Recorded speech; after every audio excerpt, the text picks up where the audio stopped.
Malayali cinema ആസ്വാദകർക്ക് സുപരിചിതമായ തെലുങ്ക് ചിത്രമാണ് ഈച്ച. ചിത്രം വൻ വിജയമായിരുന്നു. ഈച്ചയിലൂടെ മലയാളികൾക്ക് പ്രിയങ്കരനായ നടനാണ് നാനി. ഇപ്പോൾ ഇതാ തെലുങ്ക് താരം നാനി നായകനായി എത്തിയ സരിപോത ശനിവാരം 100 കോടി ക്ലബ്ബിലെത്തി. റിലീസ് ചെയ്ത് 18-ാം ദിവസമായ ഞായറാഴ്ചയാണ് നാനി നായകനായ ചിത്രം ഒടുവിൽ 100 കോടി ക്ലബ്ബിൽ പ്രവേശിച്ചത്. ഇതോടെ 16 വർഷത്തെ കരിയറിൽ മൂന്നാമത്തെ 100 കോടി ഗ്രോസറും നാനി സ്വന്തമാക്കി. ഇന്ത്യയിലെ ഒന്നാം നമ്പർ സംവിധായകൻ എസ് രാജമൗലിയുടെ ഐക്കോണിക് പരീക്ഷണ നാടകമായി ഈഗയാണ് നാനിയുടെ ആദ്യ 100 കോടി ചിത്രം. 2012-ൽ റിലീസ് ചെയ്ത ചിത്രം ലോകമെമ്പാടുമായി 107 കോടി രൂപ കളക്ഷൻ നേടിയിരുന്നു. 2023-ൽ പുറത്തിറങ്ങിയ ആക്ഷൻ ഡ്രാമയായ ദസ്ര 121 കോടി രൂപ കളക്ഷൻ നേടി നാനിയുടെ രണ്ടാമത്തെ 100 കോടി ഗ്രോസറായി.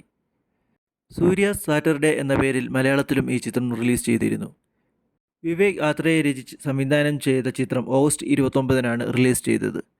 പ്രിയങ്ക മോഹൻ നായികയായി എത്തുന്ന ചിത്രത്തിൽ വില്ലനായി അഭിനയിച്ചിരിക്കുന്നത് എസ് സൂര്യയാണ്. സൂപ്പർ ഹിറ്റായ ഗ്യാങ് ലീഡറിന് ശേഷം വീണ്ടും നാനി പ്രിയങ്ക മോഹൻ ടീം ഒന്നിക്കുന്ന ചിത്രം കൂടിയാണിത്. ത്രില്ലടിപ്പിക്കുന്ന ഒരു ആക്ഷൻ അഡ്വഞ്ചർ ചിത്രമായാണ് വിവേക് ആത്രേയ സൂര്യ സാറ്റർഡേ ഒരുക്കിയിരിക്കുന്നത്.